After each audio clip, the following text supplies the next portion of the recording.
today, we're going to be talking to someone who invented a word.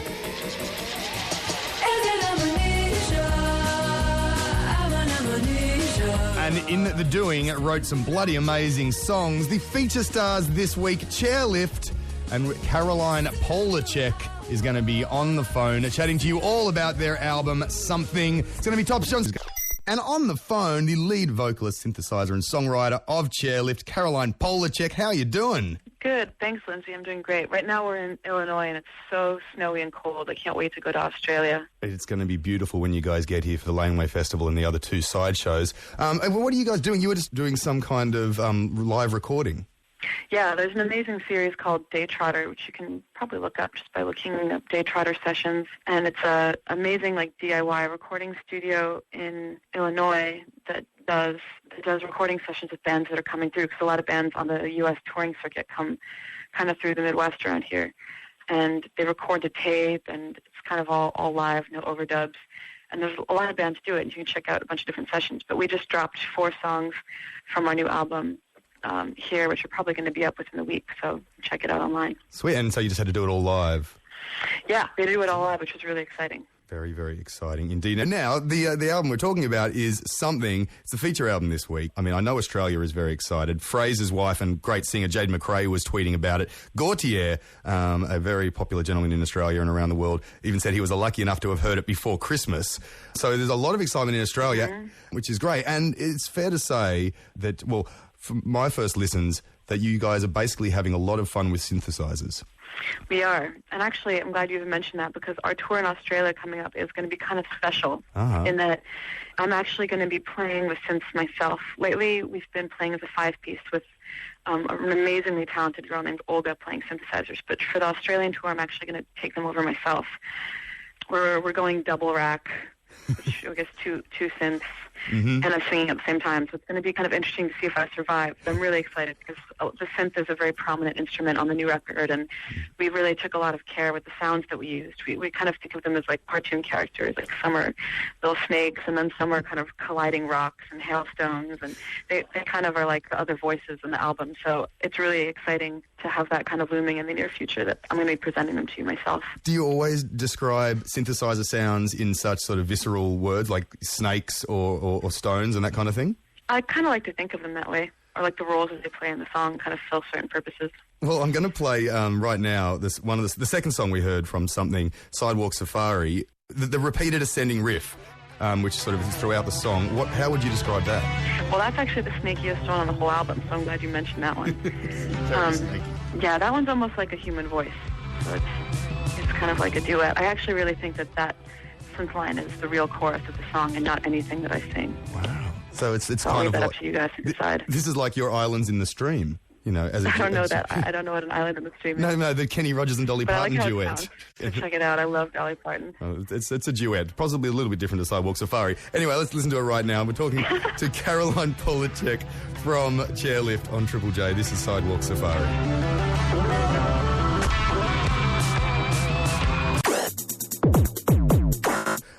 Now, I just heard... Hi, Lindsay. Hello, Caroline.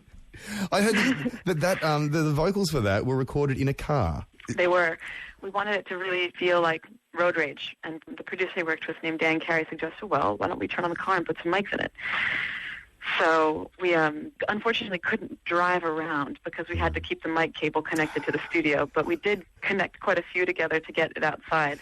And people were walking by, the car was parked in the street running, and I was screaming my brains out in the front seat of the car singing those lyrics. And actually the beginning of it, I don't know if you can hear, but the song opens with some muffled screams in the back, which of course when we recorded them were not muffled. They were very loud, and people were walking by and giving me the strangest looks. And actually we lost so many takes because I'd start laughing when someone would walk by.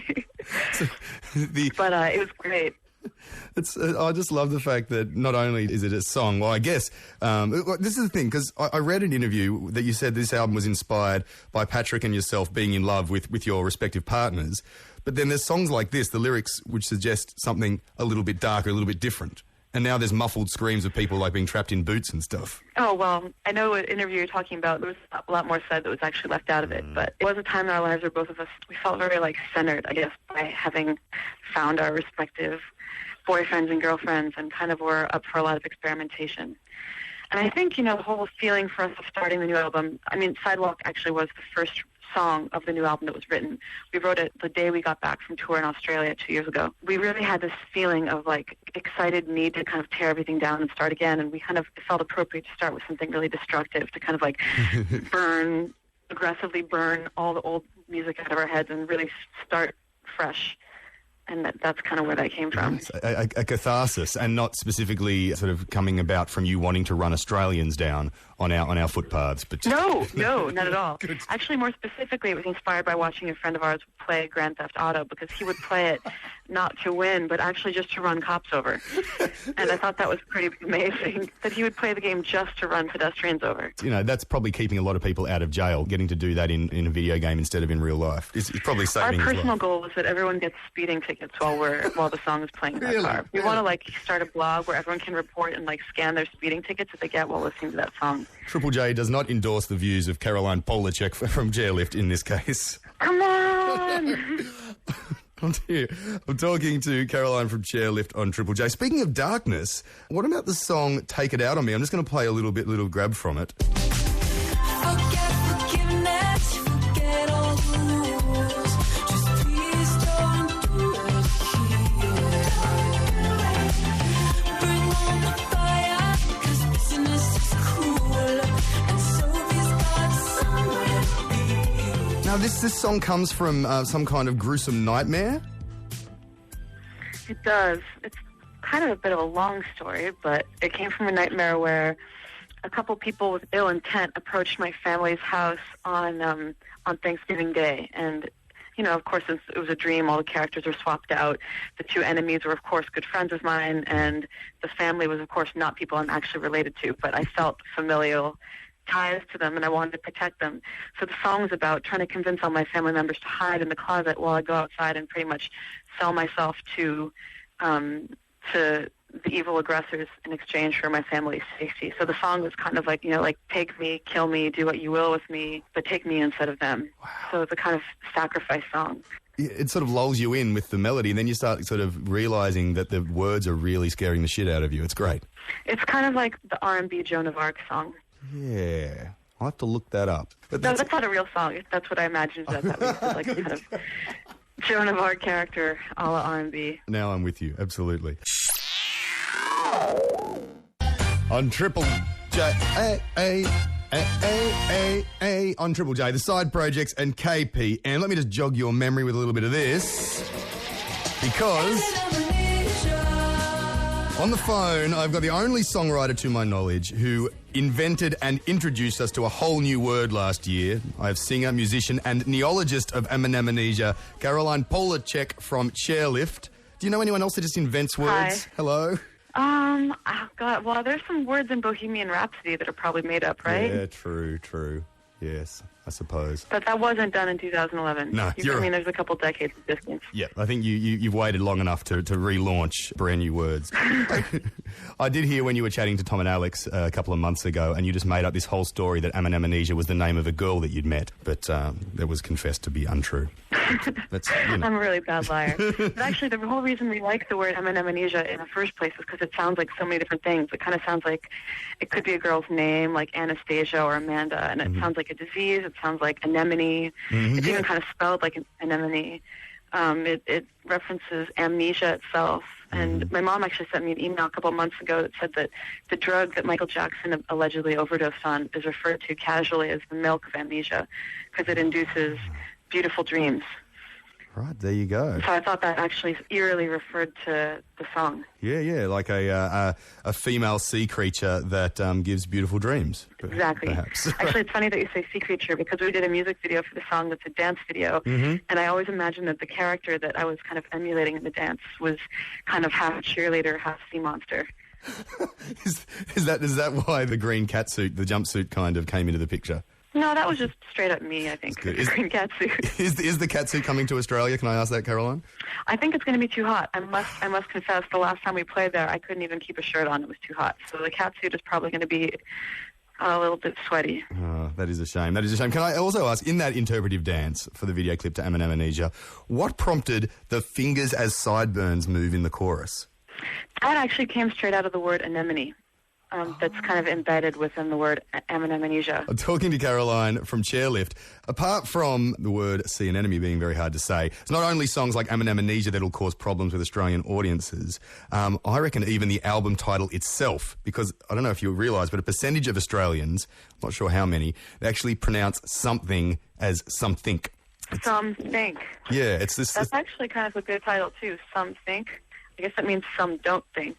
Ah. We have a song called Wrong Opinion on the album, which is kind of about people whose thinkings you don't agree with. So, some think, some don't. I'll take it. It works. All right, good. I'm glad. I actually spent years when I first started doing radio teaching myself to not say something and anything. No, Americans love it because it makes you guys that much easier to imitate, so please don't stop.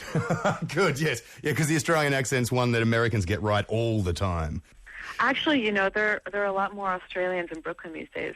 There certainly They're are. opening a lot of restaurants, so you walk down the sidewalk in Brooklyn and you hear quite a lot of Australian accents.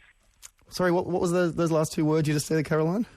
Australian accents. Okay, you've got a couple of weeks before you're going to need to demo your Australian accent when you're in Australia again. Oh, man. It's okay. So you are here for the Laneway Festival, which is great. The song I'm going to play next, Ghost Tonight. I just saw a video of you guys just playing it, just the two of you sitting in a taxi. That was a really funny recording session when we played that song in the back of the cab because we hadn't really arranged it properly in advance. A friend of ours brought over her Yamaha keyboard, and I remember I covered the speakers with velvet because it sounded too harsh, and we put a couple layers of velvet on it, and it literally sounded a little more velvety itself. And the cab driver is particularly funny too. After he said, "I quite like that tune." He didn't really know what he was getting into, and a bunch of people got in the back of his car, so that was the best part, was watching his reaction. And do you have to, because I've seen a few of these, do you actually have to pay the flagfall, pay the taxi fee at the end? Luckily, we did not, but the blog did. I think that's one of their overhead expenses. Excellent. Well, I chucked a link to it on my blog because it is very, very good. And as for the song itself, anything with that shuffle beat and finger clicks throughout the whole thing is absolutely okay by me. I'm going to play it now. And we'll see you guys at the end of the month. You guys are here for the Laneway Festival and playing two other shows, the Oxford Art Factory on the 31st of January on a Tuesday, and the next Tuesday, the 7th of February, playing at the East Brunswick Club as well, both with Elizabeth Rose, Caroline Polacek. Thank you very much for chatting to us. Thank you.